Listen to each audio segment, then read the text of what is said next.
trabalho dignifica, é assim que nos explica o rifão que nunca falha. É ou não é? Que diz toda a verdade, é que só por dignidade. Bienvenidos a bordo, a una noche en la cual el gobierno está medianamente contento porque se aseguró la aprobación del presupuesto, seguramente antes de concluir el fin de semana. Nadie sabe bien cuánto le costó.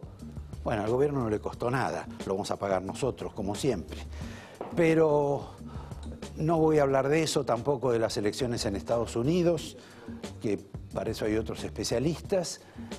Sí voy a hablar de que la Corte ya tiene listo el fallo sobre una cuestión previsional y que todavía no lo ha anunciado. Y se supone que mañana tampoco lo va a anunciar. Es un fallo a raíz de una reparación económica que exige un jubilado que considera que fue que le dieron mal el aumento jubilatorio, demandó, llegó a la Corte y la Corte se va a expresar a favor del jubilado. Pero implica que ese jubilado, de un modo u otro, es la cabeza de 100.000 jubilados más.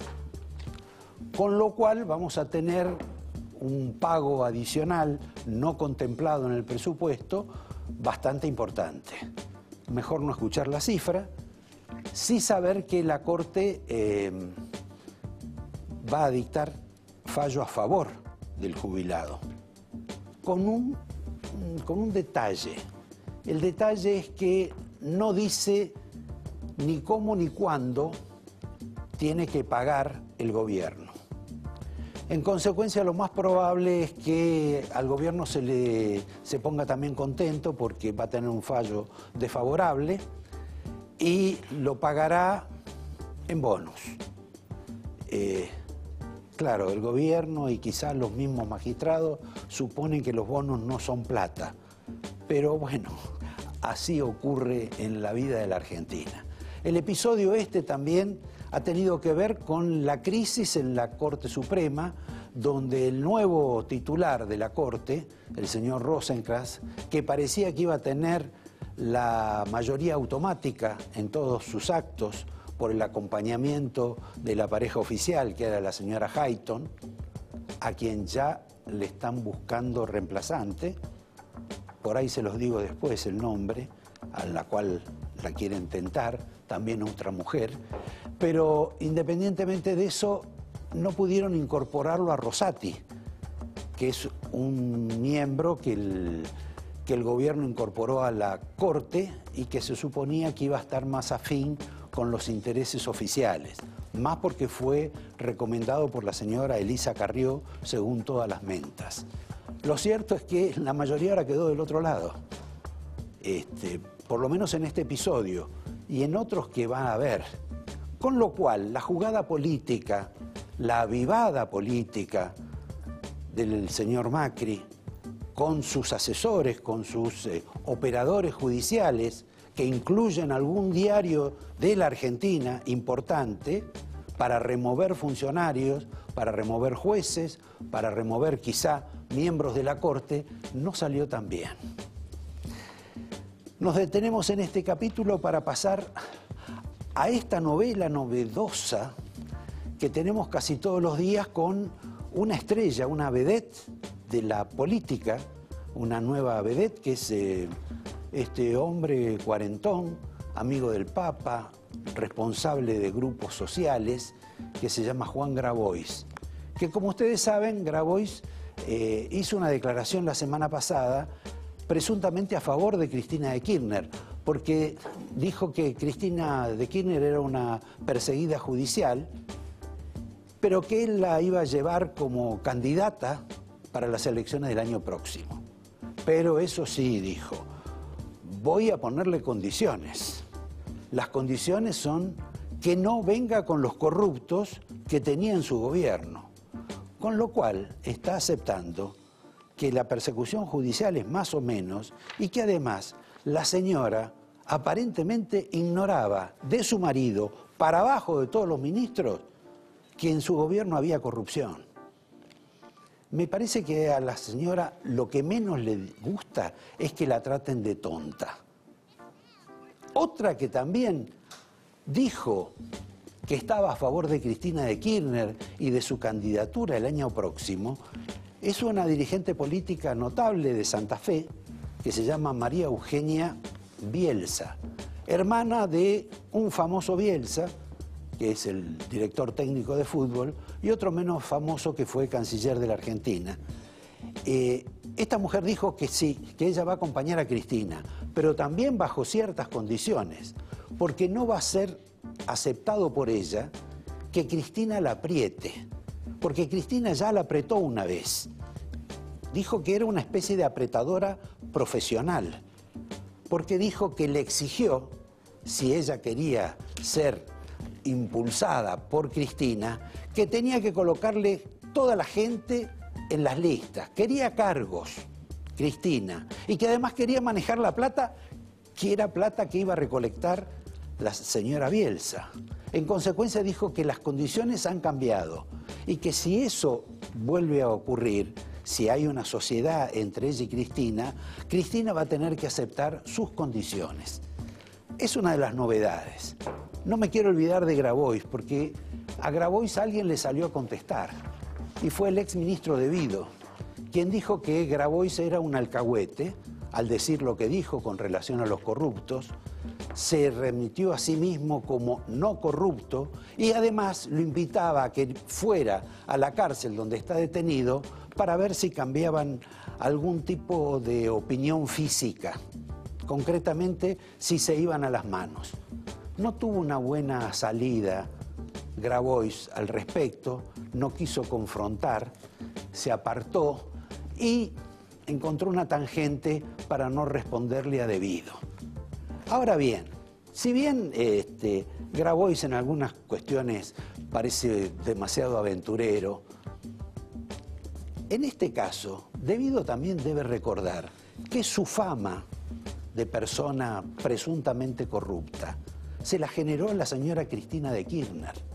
Y se la generó la señora Cristina de Kirchner antes de asumir como presidenta, porque ella decía que no iba a asumir con un ministro corrupto como Devido, cuando ella en rigor debía agradecerle a Devido ser presidenta de la nación, porque Devido fue el que arregló, endulzó a todos los intendentes de la provincia de Buenos Aires, con obras, con los certificados de obra, que es algo que nadie menciona, pero que es clave en toda esta cuestión, y con la tentación de acercarlo al círculo áulico de los kirchneristas, de Néstor Kirchner.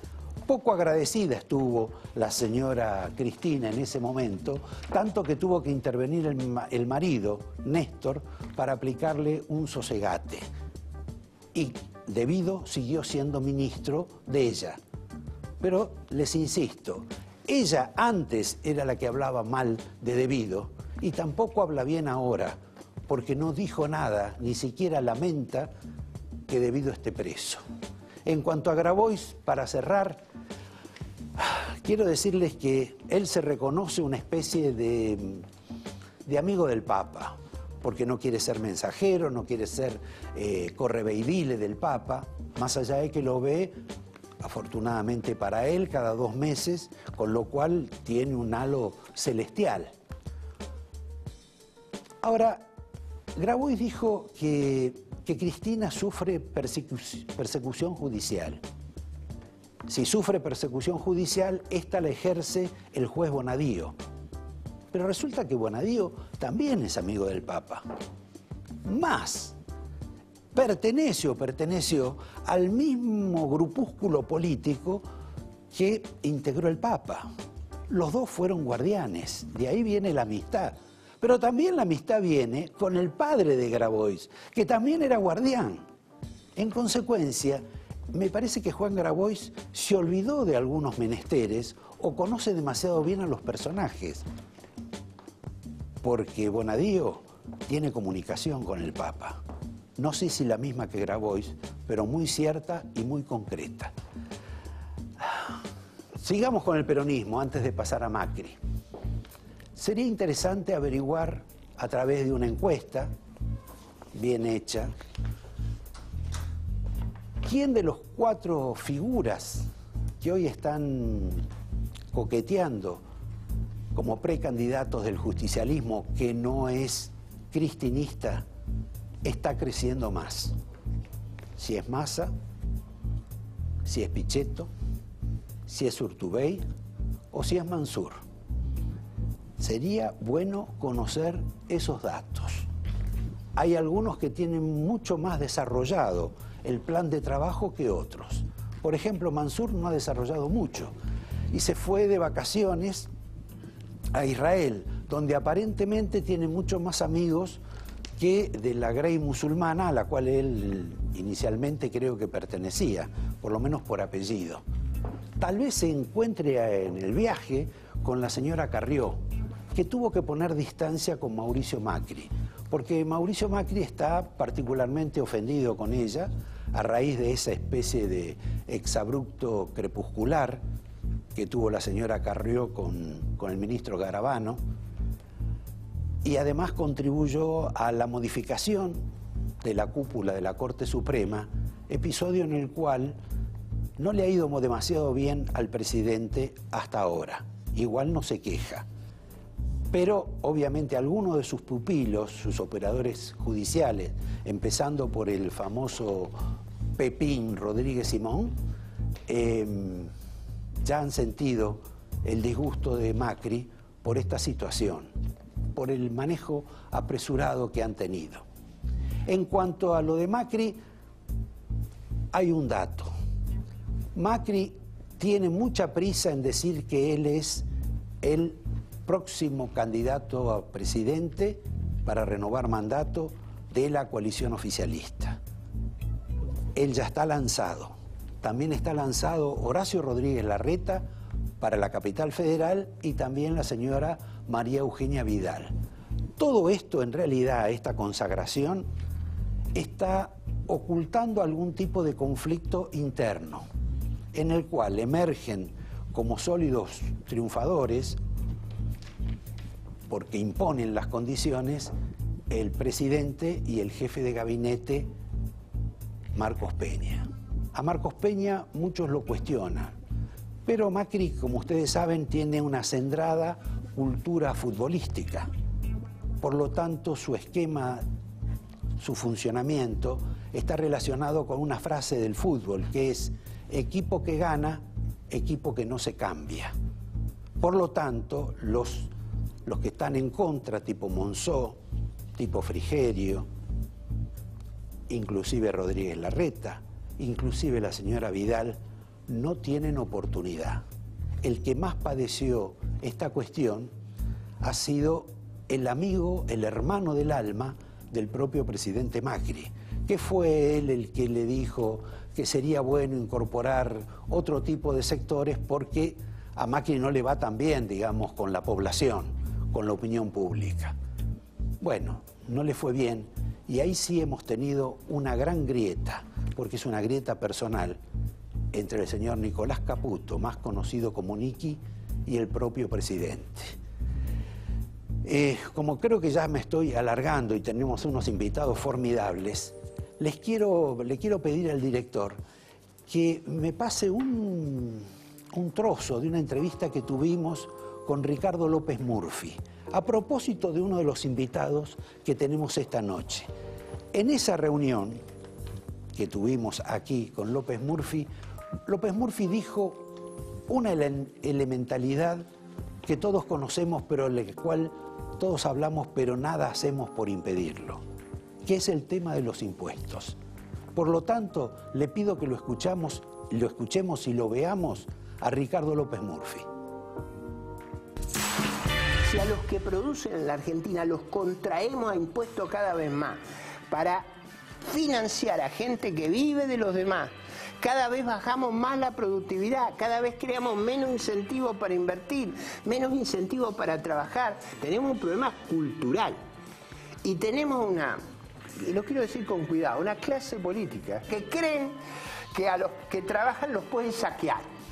Yo creo que estamos en el límite donde la Argentina corre serios riesgos de poner en crisis todo su sistema productivo. Y lo que el gobierno había dicho que iba a corregir Está yendo todo para atrás. Tenemos impuesto a todo.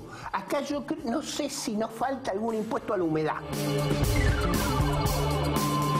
Bueno, una butad de Ricardo López Murphy, pero que es consecuente con algo que me decía uno de los invitados de esta noche, con el cual seguramente quizá tengamos una ligera controversia al respecto. Él dijo, es bueno finalmente que la gente empiece a sufrir por la suba de los impuestos, porque es la única forma que la gente entienda y trate de corregir a sus gobernantes. Yo no sé si eso va a ocurrir, pero lo cierto es que esto es parte de una charla que vamos a tener con una de las personas que yo considero más expertas en materia de energía en la Argentina, que es el ingeniero Daniel Gerold. Antes, sin embargo, tenemos otros dos participantes. El primero es un editor y un periodista, que se llama Jorge Fontevecchia, quien acaba de hacer un libro, entre otras aventuras profesionales, que él debe considerar más importante la creación de un canal. Y también, ¿a quién más tenemos en el programa? Tenemos a Marco Lavagna, hijo del exministro, posiblemente candidato el padre, pero más candidato el hijo, porque el hijo, en apariencia, sale a una aventura extraordinaria, a que a través del peronismo pueda ganar en la capital federal como jefe de gobierno.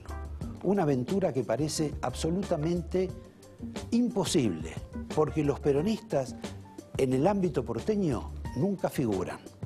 En un minuto empezamos con Jorge Fontevecchia. Ustedes no querrán que les cuente la historia de Jorge Fontevecchia. Él tampoco. No, bromas aparte. Jorge, ¿qué clase de país tenemos donde las dos máximas figuras, el caso de políticas, ¿no?, de Cristina y de Macri, si hablan son detestados por la gente reacciona mal. Cristina ha tenido que guardar silencio, al revés de lo que era su costumbre como presidenta, y ahora Macri, cada vez que opina de algo, se le abalanza una multitud. Si dice que está a favor de que haya visitantes en los partidos, lo matan. Y si dice que está a favor de que estén solo los locales, también lo matan. ¿Qué le pasó a la Argentina? No solo a la Argentina, ¿no, Roberto? O sea, porque vos estás hablando de un fenómeno de polarización que luego tiene un correlato electoral, ¿no? Sí, claro. Brasil es el mejor ejemplo, podríamos decir exactamente lo mismo. Hay muchos brasileños analistas que consideran que parte del triunfo de Bolsonaro fue que no pudo hablar, que no pudo participar, claro, en la serie de debates. Allá se hacen 4 debates, uno por cadena de televisión, y dicen que eso lo favoreció. Lo que creo que estamos viviendo, Estados Unidos podríamos decir lo mismo, nada más que, bueno, Trump es extrovertido y habla igual, pero cada vez que habla, más de la mitad de la población sale a denostarlo y claro, viceversa. Pero acá no es un fenómeno. Yo creo que hasta la gente, por ejemplo, que lo votó a Macri, cuestiona a Macri cuando habla. E inclusive me parece que un fenómeno semejante ocurre con Cristina. Es como hay un rechazo general a las exposiciones que esta gente hace. Bueno, pero probablemente son los dos líderes que tienen la mayor intención de voto, ¿no? No, yo creo que lo que hay es que un porcentaje tienen la mayor intención de voto y al mismo tiempo el mayor rechazo. Entonces, claro, esto se está percibiendo en todas partes del mundo, que lo que vos te encontrás, lo mismo pasaba con Bolsonaro, lo mismo pasaba con Lula, lo mismo pasa con Trump. O sea, la persona que es la que tiene mayor intención de voto, al mismo tiempo es una, si no es la más, que tiene rechazo. Lo que está marcando es que las sociedades están polarizadas, y yo creo que de alguna manera este libro pretende explicar eso. Tiene que ver con que la modificación que hubo en el sistema de comunicación en los últimos 30 años tiende a que las sociedades se dividan, sobreactuando los sesgos cognitivos de las personas, o sea, confirmando en cada uno de los sectores sus prejuicios. Pero convengamos que tampoco esto es un fenómeno nuevo, porque la Iglesia buscó sus enemigos a lo largo de la historia. Últimamente Macri está copiando casi a Cristina, porque Cristina y Néstor, a través de la historia de la CLO, nos inventaban el extranjero, el que está en contra, y algo parecido hace Macri ahora. La cuestión es, digamos, la búsqueda del enemigo, del otro. Bueno, lo que vos te planteás ahí, obviamente en política hay confrontación y obviamente podríamos decir que durante muchos años en los países de nuestro continente tenían bipartidismo, pero no así los medios de comunicación. Y en ese bipartidismo me parece que el grado de virulencia que hay de unos con otros ha crecido, a mi juicio, por los medios de comunicación. Vamos a ver estos términos. Vos hacías televisión en un sistema mediático en el que había solamente 3 canales comerciales, un puñado de diarios, un puñado de radios AM, no había radios FM, no había canales cable, no había internet, no había redes sociales. La audiencia se dividía en esos 3 canales. En Estados Unidos no era muy distinto, tenías 3 cadenas de televisión, NBC, CBS, ABC, y 2 partidos, el Partido Republicano y el Partido Demócrata. Acá podríamos decir que tenías 2 partidos, el peronista y el antiperonista. Si vos hacías en una red de televisión en Estados Unidos, en la Argentina, un canal de televisión que fuera a favor del peronismo o en contra del peronismo, o en Estados Unidos a favor del republicano o del demócrata, vos te perdías la mitad de la audiencia. Entonces, como había solamente 3 canales de televisión, tenían que ser pluralistas, no por virtud, sino por egoísmo y por lógica fáctica. A partir de 150 canales, vos podés tener en Estados Unidos, que resulta más cómodo no poner otros ejemplos, vos podés tener un canal del Tea Party, podés tener un canal antidemócrata, podés tener un canal furibundo antidemócrata como la Fox, un canal anti-Trump de una manera un poco más elegante como la CNN. Esto es resultado de que en lugar de haber 3, hay 150. En la Argentina solamente canales de noticias hay 7. Ahora, si lo referís a los diarios, y lamentablemente estamos entrando en un terreno que demasiado gremial, la Argentina tuvo en determinado momento muchos diarios, 7, 8. Y el Uruguay tenía, por ejemplo, también 7, 8 diarios, seguramente más chicos. Ahora, cada diario del Uruguay respondía a un partido político o una fracción política. En la Argentina no. Ahora, en los últimos tiempos se ha desarrollado, está bien, es cierto, mucho más a través de la televisión, pero se ha desarrollado una especie de pugna, de puja entre ideológica, interesada. Bueno, tiene mucho que ver con las redes sociales y con la aparición del rating minuto a minuto. Es decir, cuando vos hacías televisión abierta, no había rating minuto a minuto. No, se conocía 2 días después. Claro, el rating minuto a minuto... El rating minuto a minuto construye lo mismo que construyen los algoritmos de Internet y de las redes sociales. Es decir, profundizan el sesgo porque se le da lo que la gente quiere. Es decir, al ver que determinada cosa funciona, lo que se hace es estirar eso que funciona. Se excita. Se excita, se lo promueve, se lo alarga, se le da en mayor cantidad, en mayor profundidad. Entonces, por ejemplo, en el caso de las redes sociales, esto está llevado al extremo porque directamente son robots. Es decir, lo mismo que pasa cuando vos tenés Spotify o Netflix, que entras y te sugieren lo que es tus gustos en función de tu historia, lo que está muy bien para el consumo de ficción. En periodismo es un desastre, porque si vos tenés un sesgo y cierta preferencia política, lo único que ves es enviarte noticias que confirman y refuerzan tu sesgo ideológico. Entonces, esto que vemos, esta polarización que vos marcabas al principio de Macri y Cristina, o de Bolsonaro y Lula, o de Trump y Obama, es resultado también de que, como vos bien decís, siempre la política se hizo agonalmente, siempre se buscó al adversario, pero hoy está convertido en un espectáculo circense, esa es la palabra. Volviendo a Cristina y al señor Macri, yo leí unas declaraciones tuyas diciendo que Macri está perdido, y otras con referidas a Cristina es que Cristina está en el ocaso. Entonces, ¿me podés explicar quién nos va a gobernar el año próximo? Bueno, pero en general las elecciones que se hacen siempre es entre males menores. No existe perfección y la realidad es que en general siempre se vota a aquel que resulte mal menor. O sea, yo creo que Macri... Ahora, lo que pasa es, según lo que vos planteás, son males menores probados.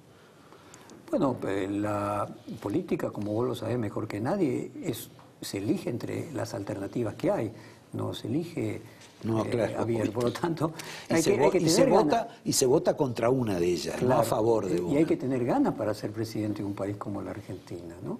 Entonces no hay tanta gente que tiene verdaderamente, no solamente el deseo de la boca para afuera, sino hacer todo el esfuerzo que significa. Bueno, obviamente no voy a decir nada novedoso. Macri y Cristina, pero no me sale, no tengo nada. Digo, Macri y Cristina se retroalimentan mutuamente y son uno y otro, alargan la vida. Y yo creo que en ese contexto de que Macri está perdido, probablemente esté mejor Macri perdido que Cristina en un lugar conocido, no perdido, pero probablemente con un techo muy difícil de perforar. Bueno, además, Macri dispone del Estado. Que no es poca cosa si vos tenés en cuenta que además la financiación de las campañas políticas a partir del cuaderno Gate no van a ser lo mismo que en el pasado. Entonces, si todos los aportantes políticos van a tener que ser en blanco y debidamente reglamentados, van a ser menos. Entonces, si van a ser menos, aquel que tenga el poder del Estado va a tener mucha más influencia todavía que en el pasado.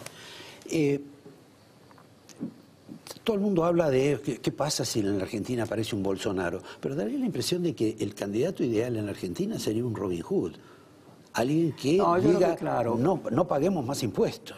Yo creo que comparar Brasil y Argentina de la manera que se lo hace lleva a grandes errores, a grandes confusiones. Son países incomparables. O sea, Brasil es realmente un país único en el mundo.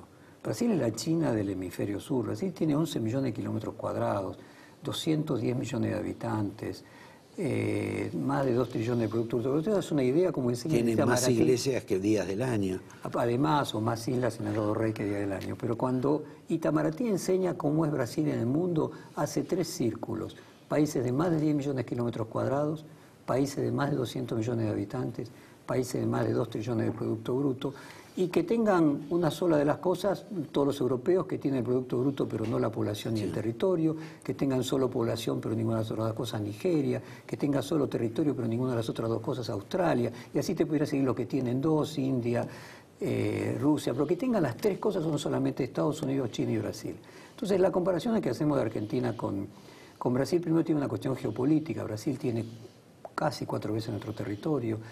No solamente tiene un territorio gigante como Estados Unidos, Rusia tiene un territorio más grande, pero Rusia tiene un territorio que la mitad es improductivo, mientras que todo el territorio de Brasil es productivo. Nosotros tenemos nuestra Patagonia, que en determinado momento se la consideraba improductiva. Brasil, toda su historia tuvo este territorio. Argentina, hasta fines del siglo XIX, terminaba en La Plata. Si la Patagonia no era parte del territorio argentino, hasta bien entrada la historia de nuestra república. Sin duda. Por lo tanto, aún así era más importante económicamente que Brasil. Bueno, nosotros tuvimos un desarrollo hacia 1920, otra vez otra obviedad, en el cual el per cápita de Argentina era sin ninguna duda el 7º o 8º del planeta. Ahora, Brasil siempre tuvo un potencial mayor que la Argentina por su territorio, pero no por su per cápita. ¿Qué pasa ahora en los últimos 50 años de decadencia argentina? El per cápita brasileño nos alcanzó. Claro. Es decir, antes un argentino, para ponerlo de una manera un poco brutal, producía por 3 brasileños. Ahora un argentino produce por 1 brasileño y además tienen 4 veces la cantidad de habitantes. Vos tomaste en los últimos tiempos algunos personajes, sobre todo uno de Brasil, como una suerte de héroe o de paladín, que es el caso de Moro, que en alguna medida cuesta asimilarlo de repente a Bolsonaro. Ahora, lo tomaste a partir de citas de Moro del caballero Roosevelt, de Teddy Roosevelt. Claro, nosotros que establecimos una relación con él a partir de Teddy Roosevelt, que yo creo que es el que creó el periodismo. O sea, creo que el periodismo que nosotros conocemos a partir del siglo XX es una obra de Teddy Roosevelt. Hasta vos mencionabas que en Uruguay todos los diarios tenían un partido político. Sí. Claro, porque Uruguay es tan chiquito que no tenía masa crítica para que la publicidad generara diarios independientes. Argentina sí. Como era Uruguay, eran todos los diarios en el siglo XIX. Algún partido político o algún mecenas lo sostenía y por lo tanto no había periodismo, no eran independientes, eran totalmente independientes, era parte de un sistema de propaganda que podía ser honesto, podía no mentir, pero no eran independientes. Los diarios tenían 4 páginas y pagaba el 100% de su costo de impresión y de papel el lector. Es a partir de Teddy Roosevelt con la ley antitrust, la aplicación de la ley antitrust, que rompe que en Estados Unidos hasta 1917 familias controlaban el 80% del Producto Bruto de ese país. Entonces no había competencia. A partir de que hubo competencia con la ley antitrust, hubo que hacer publicidad, porque nadie hay monopolio hace publicidad. Ahora, Perdóname, termino. Sí. Y a partir de que hay publicidad, es que se crea la radio, que estaba hecha para los barcos, se puede llevar adelante la televisión, y los diarios pasan a tener 100 páginas, y 4/5 de su costo lo paga la publicidad. Entonces, en lugar de vender 10, pasaron a vender 1000. Entonces, el periodismo que nosotros conocemos en el siglo XX lo hizo el señor Teddy Roosevelt con la ley antitrust. Claro, lo cierto es que parece como una figura progresista, alguien que, bueno... Bueno, lo que yo le decía a Macri, el vos que autor del naciste garrote, rico, ¿no? vos que naciste rico, pues Teddy Roosevelt era casualmente un aristócrata, hijo de una de las fortunas más grandes, vos que naciste rico, que no te corran por derecho y construir verdaderamente el capitalismo. Desgraciadamente eso no está en su cabeza, ni en su deseo. Última pregunta, lástima que tenemos tantas. A vos te gustó Moro va de ministro, etcétera. Pero Moro consiguió en Brasil lo que en alguna medida algunos fiscales dicen que solo Bonadío podía hacer en la justicia argentina con relación a los cuadernos. Ahora, ¿qué es lo que pasó? Y tratemos de ser breves, para que vos de pronto, que te gusta tanto Moro, tenés algún tipo de reserva o de intriga con Bonadío. Son incomparables. O sea, pero no es la idea para comparar, entiendo, sino el pero sentido. déjame hacer la comparación. Son incomparables. O sea, cuando uno habla con Moro, nota la formación intelectual, nota, digamos, si vos querés, una estatura moral. Moro juzgó a todos los gobiernos, juzgó también al gobierno de Fernando Enrique Cardoso, fue parte de los que instruyeron del mensalón. Moro juzgó al PT con el PT en el gobierno. Nuestra justicia, desgraciadamente, absolvió a Néstor y Cristina aquí, los mismos jueces, cuando estaban en el gobierno, y se atrevieron solo a juzgarlo cuando Macri ganó las elecciones, y te diría cuando Macri ganó las segundas elecciones, ni siquiera cuando ganó las primeras. Entonces, la comparación ética es absurda, la comparación técnica es absurda. Moro es una persona formada en la Universidad de Harvard. Y la comparación operatoria, que era la que en última instancia a mí me interesa. Totalmente distinta. Mira, para ponerlo en términos concretos. En la Argentina solamente los jueces de Comodoro Pi pueden juzgar al Poder Ejecutivo Nacional. Este es un juez de Paraná, que podríamos traducirle acá al televidente de Bahía Blanca, de Santa Fe, no de Rosario. El Tribunal de Segunda Instancia ni siquiera está en Curitiba, está en Porto Alegre, que es el sector 4 de la Justicia Federal del sector sur. Su fallo fue confirmado por la Cámara. No solamente fue confirmado por la Cámara, fue aumentada la sentencia que dio Moro por la Cámara. Y que Lula no pueda competir, además fue confirmado por el Supremo Tribunal, que será la Corte Suprema de Justicia. No fue solo obra de él. O sea, no fue solo obra de él. Y un tema muy importante. Moro, si quisiera, podría haber sido y podría ser el presidente de la República. Es la persona con mayor valoración que hay en Brasil. Yo creo, el Moro que yo conozco, es que él cree que sigue en la justicia, que siendo ministro de Justicia, lo que va a llevar adelante... Al tribunal, a la Corte. Y que bueno, dentro de 2 años se jubila a los 75 años, el más antiguo de los miembros del Supremo Tribunal, y todo se supone que dentro de 2 años Moro pasa a la Corte. Pero independientemente de eso, la mirada que yo tengo es que él no se está dedicando, desde su perspectiva, el hombre con el que yo hablé, no se está dedicando a la política. Y si él hubiera querido dedicarse a la política, era presidente de la República. Tiene más intención de voto y más valoración que Bolsonaro. Bueno, nos quedó un poco de Bonadío, pero bueno, te doy el angelito, te doy el vino, el angelito. Muchas acá. gracias. Y vos me das el último libro, fantástico libro de los periodistas, de los cuales no me he conversado nada, que supongo que aparte de García te habrán sorprendido otros periodistas. Sí, bueno, de García mucho. Te agradezco, te voy a invitar otra vez, y a ustedes los veo en apenas un minuto con el señor Marco Labaña, el hombre que pretende reemplazar en principio a Horacio Rodríguez Larreta. Gracias, Jorge. Hasta luego ustedes. Un minuto. Pequeño cambio de programación. No sé si se tiene que ir más temprano Daniel o llegó más tarde Marco Labaña, pero invertimos los roles. Y quería recordarle, Daniel, que al principio yo mostré ese trozo de video de López Murphy con relación a los impuestos y que me interesó conocer su teoría, porque por eso lo puse.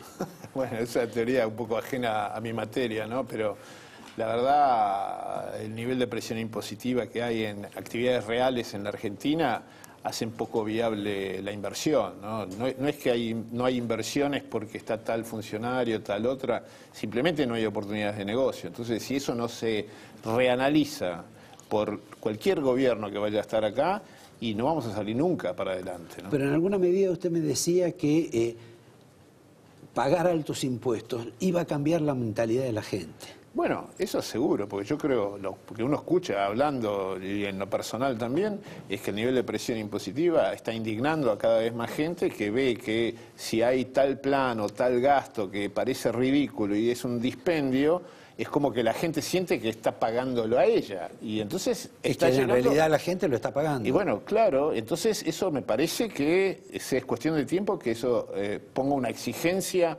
muy importante sobre los gobernantes, que no puedan hacer cualquier cosa. No como hasta ahora.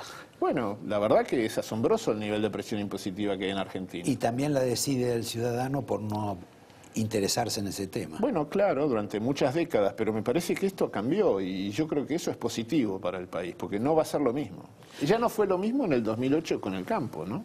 No, claro, ahí hubo una reacción. Sí. Vamos al tema específico suyo y a mezclarlo un poco con la calle, porque la gente dice, baja el petróleo y en la Argentina sube la nafta. Sí. ¿Y cómo es esto? Porque se justifica que si sube el petróleo, suba la nafta, pero después no baja.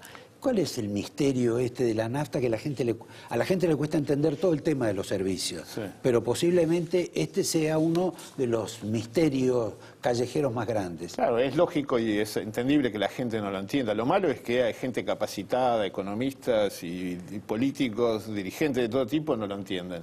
Acá los análisis hay que hacerlos en el periodo de tiempo que corresponde. El petróleo subió año contra año 16% en dólares. El precio del dólar subió 108% en este interín. Y los combustibles subieron 70%. ¿Sí? Entonces, están retrasados. Es cierto, absolutamente cierto, que la combinación de precio del petróleo y tipo de cambio en los últimos 30 días cayó 18%. Y sin embargo, los precios de los combustibles suben. Porque jamás habían incorporado el efecto de la devaluación y el efecto de la suba del precio del petróleo. ¿No? En el pleno invierno, la suba del precio del petróleo había sido 55% contra el invierno anterior, ¿sí? En plena devaluación. Entonces, el punto, y yo entiendo perfectamente, y lo vivo también, la disminución del poder adquisitivo en términos relativos a algo que sube tanto de precio. Ahora, esto es inevitable porque este es un precio privado de un producto muy consumido, tan consumido como puede ser el pan. Bueno, privado. YPF no es privada. Bueno, YPF es una empresa privada donde el capital accionario es estatal, ¿sí? Ahora, YPF no puede hacer beneficencia, porque los productos valen lo que valen, y los gobiernos tienen que hacerse cargo del efecto de pauperización que tiene la población, donde se ve claramente en este producto, que es un producto dolarizado en todo el mundo, con un componente impositivo que en la Argentina es extraordinariamente elevado, ¿sí? Ahora está un poco más licuado porque sí hubo un cambio a principio de año y esto está establecido en pesos fijos, pero se ajusta cada trimestre. En diciembre ese impuesto va a subir cerca de 15% y es un 35% del componente de precio. Entonces es un aumento muy importante. Ahora, es lo que nos queda de acá a fin de año. Bueno, porque los precios con esta suba en naftas, de acuerdo a mis números y a lo que valen los precios en el mundo, y al menor precio del petróleo en la Argentina, donde se le impuso un derecho de exportación del 12%. ¿Después me puede explicar eso? Sí. Entonces, estamos más o menos en equilibrio con esta última ronda de aumentos. Después vendrán aumentos del precio de los biocombustibles y el aumento de este impuesto. En gasoil, como gran parte del volumen de gasoil, especialmente el premium, que son todos los automóviles que usan gasoil nuevos y todas las maquinarias y autobuses y camiones, Eso está todavía cerca del 10% por debajo, 10-12% de lo que correspondería, y las empresas están perdiendo plata por lo que importan. Pero se está logrando un equilibrio. ¿Por qué bajó el precio del petróleo? Ahora, con el potencial que puede tener en este momento la Argentina de desarrollar y exportar petróleo, que baje el precio del petróleo no es una buena noticia, porque podríamos estar exportando petróleo. Ahora, escúcheme, porque hay algo que yo no entiendo. Todos dicen que la Argentina es un país gasífero más que un país petrolero. Pero en YPF ahora dicen que hay que privilegiar, darle prioridad al tema del petróleo y no al del gas. Mientras que el ministro, no sé qué, secretario de Estado, Iguacel, dice que en realidad el tema es el gas, cerremos los ojos, la vida nuestra está en el gas. ¿Me explica esa especie de contradicción que hay? Bueno, hay lugares comunes, que es un país más gasífero. Mire, acá hay una aparición que es una novedad importante. El recurso de Vaca Muerta, que está lejos de ser las reservas probadas, pero no que podría Arabia. serlo. No tenemos nada que ver con Arabia. Pero es un recurso importante. La Argentina nunca tuvo un recurso de esta magnitud en hidrocarburos. Y le diría, en cualquier aspecto económico, el único recurso comparable es el campo argentino. Entonces, esto es importante. Se necesitan decenas de miles de millones de dólares para poder desarrollarlo. El recurso es grande y extenso si uno tuviera la capacidad de invertir. No la tenemos, ¿sí? Ahora, con lo que sea de petróleo, aun cuando sea menos que lo que es de gas como recurso potencial, nos alcanza y sobra para la dimensión de nuestro país. Y el petróleo, cuando uno lo mira por millón de BTU, dólares por millón de BTU, intrínsecamente vale más del doble de lo que vale el gas en la Argentina. Entonces, si la Argentina exportara petróleo, generaría las divisas para más que pagar lo que necesite pagar de gas en los inviernos, que es el problema. Porque desarrollar toda una infraestructura para abastecer únicamente el invierno y en el verano no sobra, bueno, hay que hacer algo con ese gas en el verano. Es muy bien que se está exportando a Chile, se abrió la exportación, es un volumen todavía pequeño, incipiente, estamos tratando de retomar mercado. Para poder desarrollarlo va a haber que hacer las plantas de gas natural licuado, que va a tardar muchos años y unas inversiones muy considerables. Teóricamente es posible, pero es algo para más largo plazo. Y el petróleo me parece inmediato. Y usted hace referencia a YPF, que anunció en su plan estratégico una modificación y una orientación mucho mayor a petróleo, y que me parece impecable la decisión, porque la infraestructura está disponible, lo que no podamos consumir internamente lo vamos a exportar, y eso va a generar divisas en forma considerable. Ahora, usted hablaba de que de pronto falta gas en invierno, pero sí. ¿Cómo es que va a faltar gas en invierno si hasta hemos ahora despedido al barco regasificador de la corrupción que tenía la Argentina? Sí, yo no creo que el barco regasificador haya estado vinculado con la corrupción, incluso las importaciones de gas natural licuado, no, desde mi punto de vista... algunos procesos judiciales al respecto. Sí, yo mucho no le voy a mencionar porque estoy trabajando de perito en favor de 2 personas que están procesadas, pero desde mi punto de vista las compras se han realizado en forma correcta. No ha sido conveniente para el país porque se podría haber desarrollado durante muchos años gas que había potencial. Esto olvidándonos incluso de Vaca Muerta. Pero el punto es que yo creo que el año que viene va a haber menos disponibilidad de gas en Buenos Aires, en la zona de, digamos, desde Bahía Blanca para la región de Buenos Aires y el litoral. No es la muerte de nadie. Hay números que dicen que se produce un ahorro de algo así como 80, 100 millones de dólares si se va al buque regasificador. Hay gente que piensa que en ciertos escenarios no. Y yo me parece que es una cifra relativamente menor dentro de lo que es el movimiento de esto para en este momento hacer que se vaya. Me parece que es importante hacer análisis e intercambios de opinión un poco más amplios de lo que se hacen. Lo que usted dice del barco es como una especie de medida política que tomó el gobierno a partir de... ese era el símbolo de la corrupción. Sí, me da la impresión de que hubo mucho componente político en eso. Yo no me dedico a la política, yo doy una opinión profesional. Yo creo que no lo hubiera hecho, me parece que es adoptar un riesgo innecesario en este momento con un costo relativamente menor. Ahora, eso que se produce, por ejemplo, de gas de Vaca Muerta, se podría producir mucho más, pero el problema es cómo llega. Claro, claro, es la capacidad de transporte que el año que viene se va a saturar porque... Estamos hablando de los gasoductos. La producción de gas va a seguir creciendo y se va a saturar la capacidad que ya existe en los inviernos. Hay demanda y todavía hay mucha más demanda. Entonces, bueno, hay que analizar si hay que construir un nuevo gasoducto que se va a usar 3 meses del año, pero hay que pagarlo todo el año, o hay que analizar cuál es la alternativa de abastecimiento, algo que es bastante complejo de elaborarlo profesionalmente, ¿no? Y por eso las decisiones, cuando en el sector energético se adoptan decisiones que son políticas, no termina bien. El gobierno anterior adoptó muchas de estas decisiones alejadas del profesionalismo, y me parece que eso condujo a errores importantes que el país terminó pagando. En ese plano, este tema o este conflicto que la Argentina ahora tiene con Bolivia y que la gente casi ignora, de que se le deja de comprar gas a Bolivia a pesar de tener un contrato o se le quiere pagar menos del compromiso que se asumió. ¿Cuál es el secreto de ese misterio? Es como nos sobra gas ahora, olvidémonos de los bolivianos que nos dieron una mano en su momento. Me cuesta entenderlo profesionalmente. Es un poco así, ¿no? Es un contrato muy complejo que se hizo en el año 2005-2006, es favorable en muchos términos a Bolivia y ha sido muy favorable para Bolivia, también para la Argentina, que pese a los precios que se pagaron, era mucho más barato que otras alternativas. Ahora cambian algunas circunstancias, la Argentina tiene más excedente de gas en el verano y entonces es inconveniente cumplir el contrato. Desde mi punto de vista de análisis del contrato, un contrato súper complejo que hay que estudiar meses, a mí me parece que la decisión argentina nos va a generar una contingencia a futuro. ¿Otro juicio?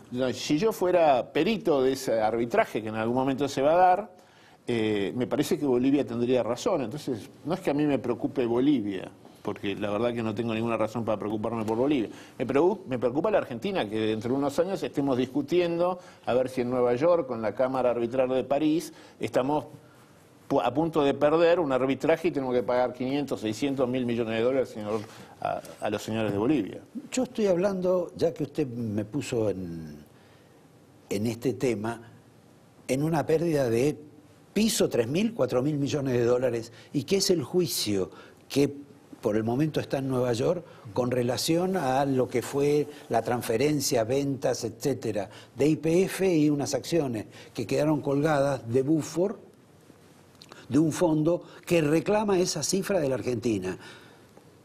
¿Cuál es el estado? ¿Cuál es la razón? ¿Cómo termina esa película? ¿La vamos a tener que pagar nosotros? Casi no digo lo mismo, pero por lo menos la mitad de lo que se le pagó a Repsol porque se fuera por haberle expropiado. Bueno, ese fondo compró los derechos a litigar contra la Argentina en la quiebra de lo que era el accionista Petersen, y compró los derechos y litiga en Nueva York como un fondo buitre, porque eso es lo que es. Ahora, son buitres españoles. No es español, es una sociedad que cotiza en bolsa, en la Bolsa de Londres, es un fondo constituido, es una empresa de abogados que se dedican a litigar en todo el mundo. Y nos agarraron a nosotros en una debilidad. Y estas son las consecuencias que le hablo. Esto fue con el gobierno anterior. Debe haber sido en el año 2015 que ellos compraron los derechos, o 2014, no lo sé a ciencia cierta, pero eso es una consecuencia de las decisiones tomadas en el aire, como por ejemplo la expropiación de YPF.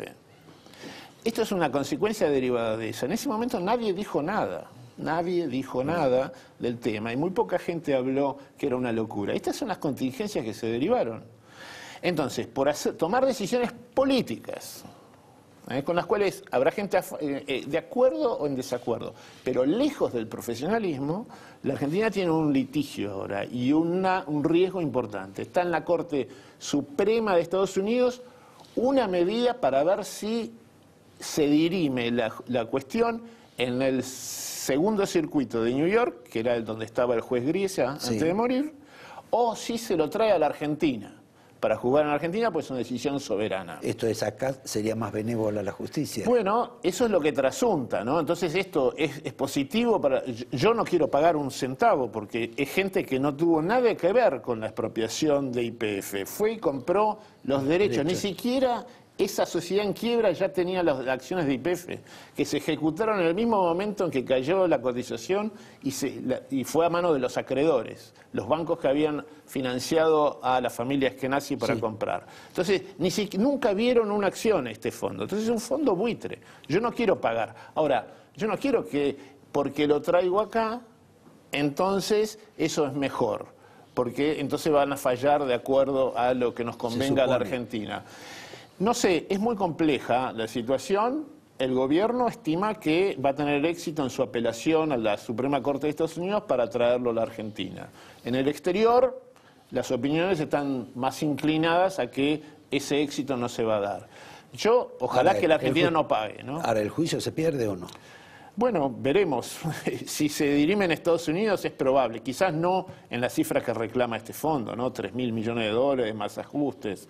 Probablemente eso no. Pero tal vez algo se pierda, ¿no? Esas son las consecuencias de las decisiones tomadas en su momento. Daniel, le agradezco, le doy el angelito y marcador de los libros, le doy el vino y antes de anunciar a Marcos Labaña, esto de las energías renovables también es un curro. Mire, me parece improcedente. Por ejemplo, el año que viene se ha votado una ley de energías renovables en los domicilios, que suena muy vocábulo, nosotros vamos a vivir en el campo. Hay un subsidio de 800 millones de pesos para el año que viene, año que hay déficit cero y un esfuerzo enorme a la población. La verdad, ¿era necesario? Bueno, yo les doy la respuesta. No. Vamos a ver qué respuesta nos da Marcos Labaña a propósito de su voluntad en apariencia de salirse un poco del ámbito de la economía, del profesionalismo económico y pasar a hacer una actividad política más amplia y tratar de reemplazar quizá a Horacio Rodríguez Larreta en la capital federal. Vamos a averiguarlo porque es una aventura rara para los peronistas que en la capital federal nunca han tenido demasiada suerte. Gracias, Daniel. Gracias. A ustedes en un minuto, Labaña. Con los cargos que le dieron a cada uno. Prometido Labaña, candidato en apariencia a la capital federal, fighter de Horacio Rodríguez Larreta. Primera pregunta, con relación a lo que algunos consideran, y posiblemente uno se puede incluir, estas cuestiones excéntricas de gasto de la ciudad de Rodríguez Larreta con el tema de las mascotas, las macetas, las consultoras, AUSA que nadie mira. ¿Cuál es tu primera impresión? Mira, yo creo que el gobierno de la ciudad hay que reconocerle que ha hecho obras que son importantes y esas tenés que continuarlas, me parece que es un buen trabajo. Creo que lo que falta ahora es pegar un salto más de calidad en algunos otros rubros, que todavía sigue habiendo deficiencia, como el tema de educación, como el tema de salud, que son dos grandes temas que están siempre presentes.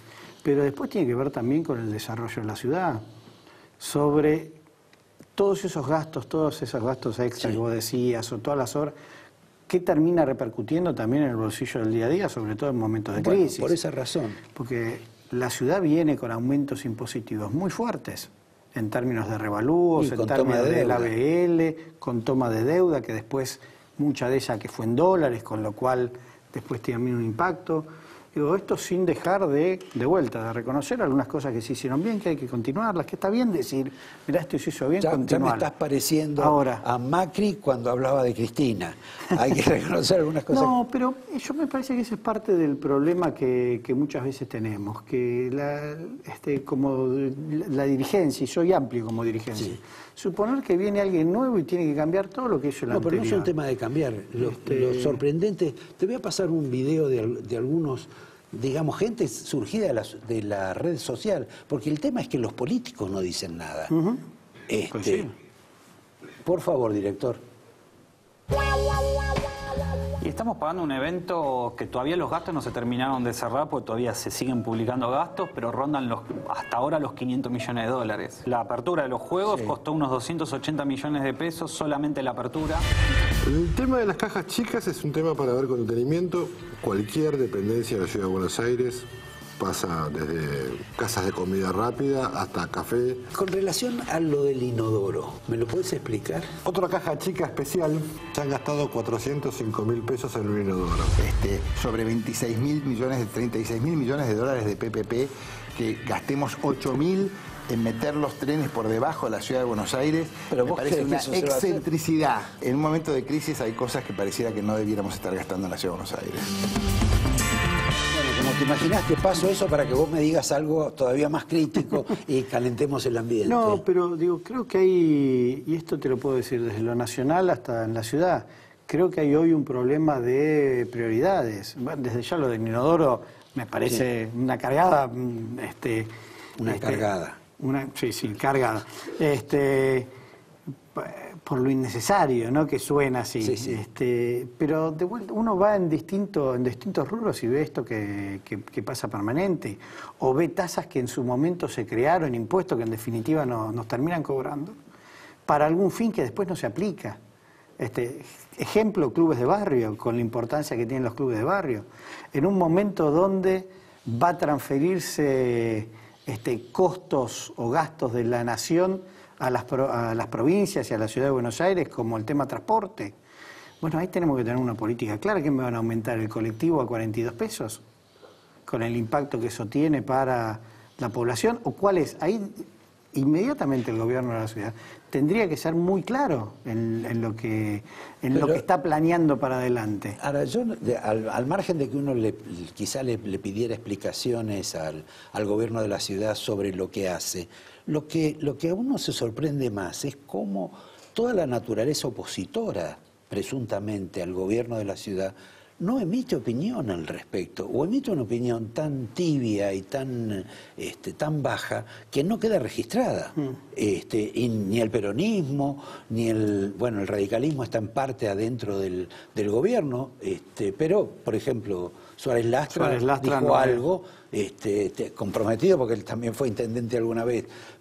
La Carrió, que siempre mantiene denuncias contra todo tipo de cosas. Hay cuestiones que son, no sé si siquiera si son graves, pero sin duda que son graves. Pero sin duda que hay que verlas, separemos lo que puede ser grave por un mal gasto o una malversación, que no es lo que aparece en los videos, pero que pudiera existir, de lo que son gastos innecesarios. Yo creo que hay mucho gasto o innecesario, o mucho gasto que quizás no se condice con el momento que estamos viviendo.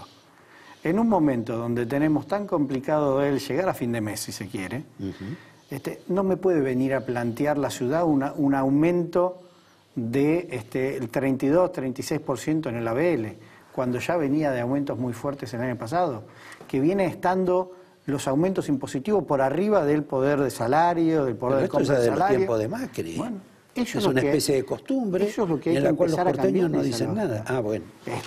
La lógica porque hoy te están aumentando por 2 vías el impuestos, 3 vías si querés. Primero por el ABL, después por la evaluación, que subieron mucho las evaluaciones, eso te pega en impuestos.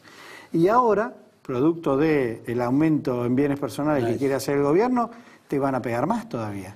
En un momento de crisis, en un momento donde tenés problemas de generación de puestos de trabajo, donde la pequeña y mediana empresa tiene que hacer malabares para sobrevivir y no tiene de dónde financiarse. Bueno, ahí es donde hay que cambiar la lógica. ¿Y a qué se debe, por ejemplo, porque uno considera que Rodríguez Larreta es una persona medianamente lógica, ¿a qué se debe esa especie de exceso en cometer este tipo de cuestiones? Es una persona que precisamente no puede presumir de eso porque no es así. ¿Es el poder? No, de vuelta, creo que tiene un objetivo que de vuelta, como te decía, obras que se han hecho, que son positivas, pero no termina me parece, que esto viene también con el gobierno nacional, si se quiere, de ver cómo haces para hacer un desarrollo de todo esto, cómo esto le termina llegando a la gente en términos también del poder de compra, de los puestos de trabajo que se genera. De vuelta, son importantes las obras, pero no es lo único que hoy hay que estar mirando. Hoy lo más importante es ver cómo haces para paliar la crisis. Y hoy yo no veo que haya medidas que sirvan para paliar la crisis, o por lo menos que le estén poniendo la prioridad. Para mí la prioridad tiene que hoy ser eso, que si se quiere es un parche, después tenés que seguir haciendo las cosas más estructurales. De lo estructural y lo económico vamos a hablar dentro de un ratito, pero hay dos cuestiones que me quedan pendientes. Uno, cuando vos hablas de gobierno nacional y gobierno local o porteño, hay evidentemente una contradicción entre lo que piensa Rodríguez Larreta en el tema de seguridad y lo que piensa Patricia Bullrich en materia de seguridad. Digamos, actúan, piensan en forma diferente. Sí. En ese plano, ¿a vos con dónde te encajo? ¿Con Rodríguez Larreta o con la Bullrich? No. ¿O hay una tercera vía como en Inglaterra? Yo creo que hoy, sobre todo los últimos comentarios de Patricia Bullrich, tienen que ver mucho, me parece, con el efecto más Bolsonaro. Bueno, digamos que ella ha tenido una conducta... Las últimas declaraciones han sido más fuertes, esto de que andemos armados libremente en un lugar, en una ciudad o en un país donde tenemos el problema delictivo que tenemos, donde además tenés, y mirá las contradicciones, donde tenés programas de desarme, donde el Estado pone plata. Exacto. Los mensajes son contradictorios. Yo creo que la ciudad tiene un problema... importante en términos de seguridad, tiene un problema importante en términos de narcotráfico que todavía no se ha podido solucionar.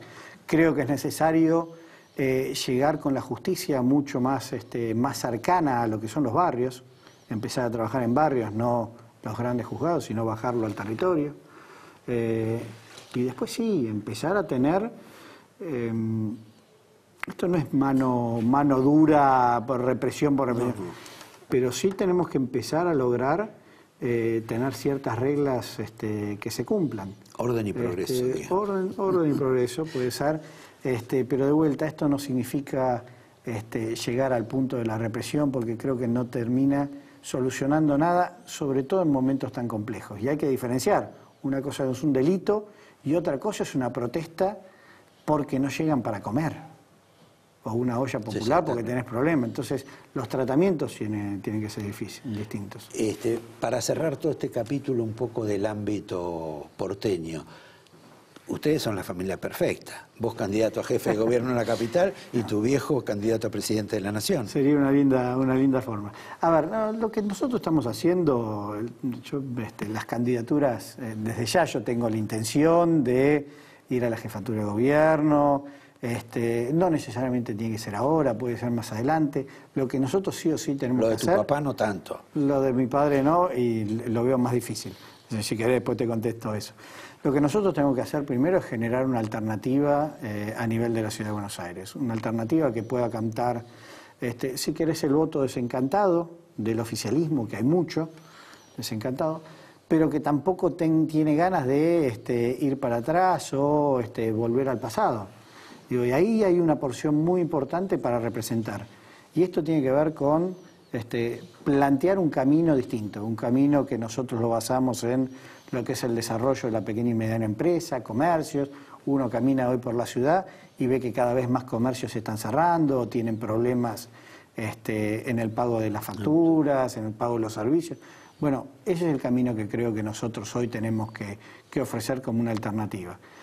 Desde ya que es difícil porque el territorio de la Ciudad de Buenos Aires es el electorado principal de Cambiemos, pero creo que si uno no da... Bueno, la provincia de Buenos Aires era el electorado principal del peronismo y terminó... Lo que sí tenemos que tener son diferencias en fuerzas políticas que sean capaces de sentarse en la legislatura o sentarse en distintos lugares y plantear caminos distintos a gastos o mal realizados o prioridades que pueden ser que no sean gastos que sean malos, pero quizás no son para el momento o la prioridad en el momento. Y hoy creo que la prioridad tiene que ser en cómo apuntalamos el trabajo, cómo apuntalamos a los comercios, a las pequeñas industrias, ¿no? ¿Y tu referencia nacional es Massa o es tu padre? No, a ver, son dos cosas distintas. Yo a Sergio le tengo un aprecio muy grande porque yo soy muy nuevito en la política. Yo entré hace 3 años, yo vengo del sector privado, de la consultoría, siempre con mucho vínculo desde el análisis de política pública, pero desde el otro lado del mostrador.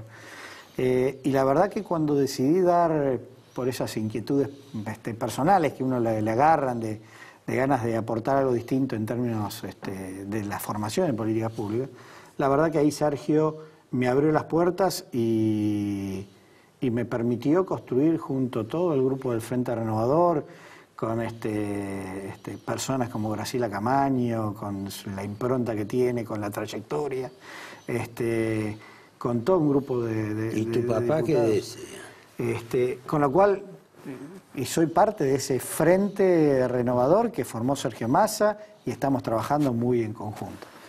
Mi padre es una referencia, primero afectiva, por obvias razones.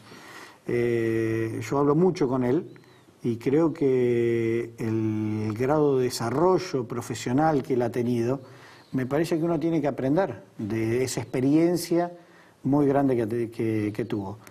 Yo sinceramente no lo veo como candidato hoy en este contexto a mi padre. Creo que mi padre, yo siempre digo lo mismo, mi padre es como un sello de calidad. Si hoy Argentina decidiese ir es que me encantaría que fuese así, a lograr grandes consensos, ir a buscar esas famosas políticas de Estado, ¿no? Que siempre decimos... del diálogo político, siempre de las los decimos curas, los para, radicales, Duhalde, toda esa película. Siempre la decimos para las campañas porque queda muy lindo que esté de vuelta. Es parte, por eso que vos en los videos mostrabas a gente que no lo está diciendo la política. La política a veces queda muy en el marketing, muy en tenemos que lograr los 5 puntos de consenso. Y la verdad que después en la práctica nunca están. Bueno, si decidiésemos realmente avanzar sobre ese camino, que ojalá lo logremos, no soy muy optimista hoy, pero ojalá lo logremos, mi padre podría ser una pieza clave ahí, como un garante de esos acuerdos que se puedan realizar. 2 preguntas finales y si podés lo más breve posible. Una es el acuerdo por el presupuesto, sale esta semana, ¿verdad? Sí, seguramente el Senado lo esté aprobando. El día 14 tiene puesta la sesión para votarlo, seguramente esta semana saldrá el dictamen.